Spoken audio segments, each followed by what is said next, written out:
बोल श्री कृष्ण बलदेव की जय। पंचदशों अध्याय।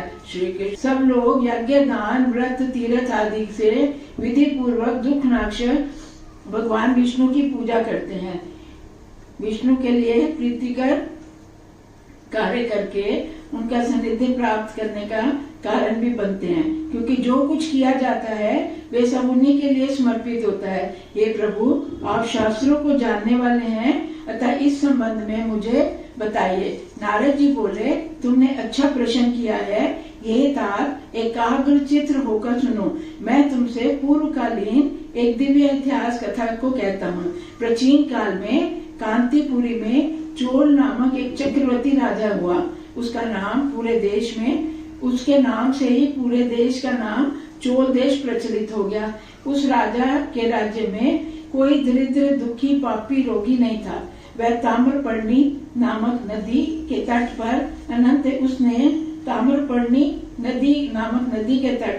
अनंत यज्ञ किए तथा रथ चक्र जैसे अनेक सोने के यज्ञ स्तंभ भी खड़े किए। हे मुनि, एक दिन वह राजा उस स्थान पर जा पहुंचा जहाँ अनंत भगवान शयन करते हुए योग निद्रा की उपासना कर रहे थे। राजा उन भगवान को की मणि मुक्ता, फल, स्वर्ण, पुष्प आदि वस्तुओं से विधिवत पूजा करके वहीं बैठ गया। तदुपरांत उसने देवता के समीप एक ब्राह्मण को आया हुआ देखा। वह देवार्चन के लिए अपने हाथ में तुलसी जल लिए हुआ था। वहां आकर उसने विष्णु सूक्त और तुलसी मंजरी से विष्णु देवता की पूजा की। उसकी तुलसी पूजा से राजा के सारे रतन पूजा ढक गई। ये देखकर राजा को बड़ा गुस्सा आया। राजा बोला, मैंने स्वर्ण, मणि, मुक्ता आदि से जो पूजा की थी, तुमने उस पर तुलसी दल से उसको ढक दिया। राजा ने वो स्वर्ण, रत्न, हीरे जवाहरात आके विष्णु भगवान की पूजा के लिए रखे, लेकिन ब्राह्मण ने आके सारे तुलसी दस अर्पित करे और उसका राजा का सारा सामान, रत्न, जवाहरात सब ढक गए। तो राजा को बड़ा गुस्सा आ गया। तुमने तुलसी दस से क्यों ढक दिया? तुम विष्णु भगवान की पूजा करना नहीं जानते और मेरे मत में मूर्ख भी हो, क्योंकि तुमने मेरी पूजा के सुंदर सामान को ढक दिया। राजा ने इस क्रोध पर युक्त बातों को सुनकर ब्राह्मण ने उसके गौरव को ना मानते हुए इस प्रकार कहा। विष्णुदास बोला, हे राजन, तुम भक्ति को नहीं जानते। राजा को तो बड़ा घमंड था कि तू पूजा करना नहीं जानता, तूने मेरे सारे मोती जवाहरात ढक दिए। तो ब्राह्मण बोला, हे राजन, तुम भक्ति को नहीं जानते, तुम बहुत घमंडी हो। तुमने पूर्व काल में विष्णु के जिन व्रतों को किया है उन्हें बताओ। नारद जी बोले, ब्राह्मण के इन वचनों को सुनकर राजा ने हंसते हुए अहंकार युक्त शब्दों से इस प्रकार कहा। राजा बोला, हे ब्राह्मण, तुम तो बड़े गर्व से भरकर भक्ति की बातें कर रहे हो। तुम दरिद्र और अधम ब्राह्मण हो।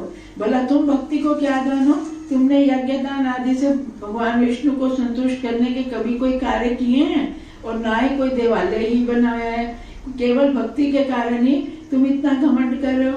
अतः हे ब्राह्मण, तुम मेरी बात सुनो। मैं साक्षात विष्णु रूप होकर यहाँ शीघ्र ही आऊंगा। उस समय तुम मेरी और तुम्हारी भक्ति को देख लेंगे। ये कहकर अब दोनों कहते हैं कि तेरी भक्ति भी देख लूंगा जैसे तू करता, और तू मेरी भी देख लेना, राजा कहता है। ये कहकर राजा अपने घर को चला गया। वहां उसने मुद्गल ऋषि को आचार्य बनाकर विष्णु भगवान यज्ञ का आरंभ कर दिया। विष्णु भगवान का यज्ञ आरंभ कर दिया।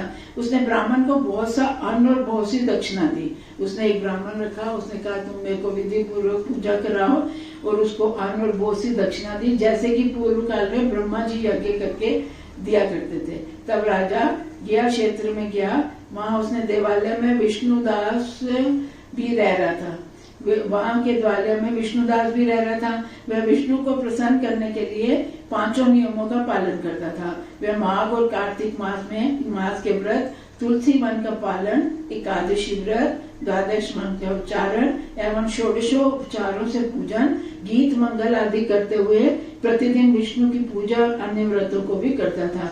अब ब्राह्मण भी वही रहता था, वो भी विष्णु भगवान की पूजा करता था कि तुलसी वन का पालन करता था, तुलसी की पूजा करता था, एकादशी का व्रत रखता था, द्वादश अक्षर ओम नमो भगवते वासुदेवाय का पाठ करता था, और सारे जितने षोडशोपचार से पूजन करता था, खूब मंगल गीत वगैरह गा के विष्णु भगवान की पूजा और व्रतों को करता था। वह प्रतिदिन चलते खाते सोते समय श्री विष्णु का ही ध्यान और मैं मगन रहता और सभी प्राणियों को मैं उन्हीं के दर्शन करता कि वो हर समय उठते सोते जागते बैठे सिर्फ उसका ध्यान विष्णु भगवान में ही रहता और जिस किसी को भी देखता उसको उसमें विष्णु ही दिखते। उन्हीं के दर्शन ये राजन एक दिन विष्णुदास नित्य की भांति खाना बना रहा था। कोई चुपके से उसका भोजन उठाकर ले गया। भोजन को चुराया देखकर उसने सायंकालीन का भोजन में विलम्ब हो जाने से पूजा में विलम्ब हो जाने के कारण दोबारा भोजन नहीं बनाया। उसने कहा अगर दोबारा भोजन बनाऊंगा तो मेरी तो पूजा ही रह जाएगी, इसलिए भोजन नहीं बनाया। दूसरे दिन उसने फिर भोजन बनाया और फिर कोई चुरा के ले गया। ये राजन इस तरह 7 दिन तक भोजन चोरी होता रहा और उसके आश्चर्यपूर्वक अपने मन में विचार किया, मैं तो प्रतिदिन यही रहता हूँ, फिर भी ना जाने कौन सा व्यक्ति मेरे भोजन को चुरा के ले जाता है। मैं तो क्षेत्र सन्यासी हूँ, मैं तो इसी क्षेत्र का ही सन्यासी हूँ और तब मैं इस स्थान को भी छोड़कर नहीं जा सकता। यदि दोबारा भोजन बनाकर उसे मैं तुरंत खा लूं तो फिर सायंकाल के कर्म पूजा को कैसे करूं? मैं जो कुछ पकाता हूँ उसे विष्णु को निवेदित किए बिना कैसे खा लूं? जो पकाता हूँ उसको विष्णु का भोग लगाए बिना कैसे खा लूं? क्योंकि विष्णु लोग तो विष्णु को निवेदित किए बिना कुछ नहीं खाते। यदि बिना भोजन किए बना रहूं तो व्रत का निर्वाह कैसे कर? और अगर मैं भोजन नहीं करता तो भोजन का निर्वाह कहते कभी भी व्रत में ऐसा नहीं होना चाहिए कि हम बिल्कुल कुछ ना खाएं। भोजन करो जितना व्रत के हिसाब से करना होता है, तभी व्रत का निर्वाह कैसे करूंगा। अतः आज मैं अपने भोजन को भलीभांति रखवाली करूंगा। वह सोचकर उसने भोजन बनाया और एक स्थान पर छिपकर बैठ गया।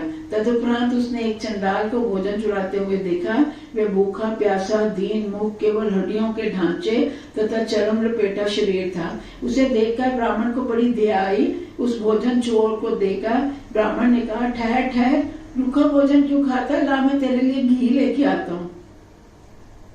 ब्राह्मण द्वारा ये कहे जाने पर चंडाल भयभीत होकर तेजी से भागा, परंतु मूर्छित होकर वहीं पृथ्वी पर गिर गया। उसे भय के मारे मूर्छित देखकर ब्राह्मण भी शीघ्रता से दौड़ा और अपने वस्त्र से जाकर उसको हवा करने लगा। तत्पश्चात वह उठा और विष्णुदास ने देखा कि वह तो शंख चक्र गदाधारी साक्षात नारायण देव है। वे पीताम्बरधारी 4 भुजाओं वाले श्री वत्स चिन्ह से अंकित वक्षस्थल वाले और मुकुटधारी थे। उनकी छाती पर अलसी के पुष्प जैसी कौस्तुभ मणि सुशोभित थी। उन्हें देखकर शतकुल ब्राह्मण भाव विभोर होकर स्तुति और नमस्कार भी नहीं कर सका। उस प्रभु के इतने सुंदर रूप को देखकर, साक्षात विष्णु को अपने सामने देखकर भगवान ब्राह्मण इतना भाव विभोर हो गया कि वो उनको नमस्कार भी करना भूल गया। बोल श्री कृष्ण बलदेव की जय। तदंतर इंद्र आदि देवता वहां आ पहुंचे और गंधर्व एवं अप्सरा आदि से नाचना गाना आरंभ कर दिया। ऋषि मुनियों से युक्त सैकड़ों विमान वहां आ पहुंचे। वह शांत स्थान गायन वादन के कारण अद्भुत स्वरूप को प्राप्त हो गया। तब भगवान विष्णु ने अपने उस सात्विक भक्त को आलिंगन कर अपने जैसा स्वरूप प्रदान किया। विष्णु भगवान उससे ब्राह्मण से इतने खुश हुए कि उसको अपना ही रूप दे दिया उन्होंने। तब फिर वे वैकुंठ लोक को चले। भगवान विष्णु के साथ विष्णुदास को विमान में बैठे जाते देखकर राजा चोल अपने गुरु मुद्गल को शीघ्रता पूर्वक बुलाकर इस प्रकार बोला। राजा ने देखा है ये तो ब्राह्मण विष्णु के साथ विमान में बैठ के जा रहे हैं, तो अपने गुरु जिसको उसने अपना गुरु बनाया था मुद्गल को बुलाता है, कहते देखिए ये तो ब्राह्मण तो विष्णु के साथ जा रहे हैं। चोल ने कहा जिसकी स्पर्धा के कारण कि इसी के साथ मैं कंपटीशन कर रहा था, इसी के कारण मैंने इतने यज्ञ दान आदि किए।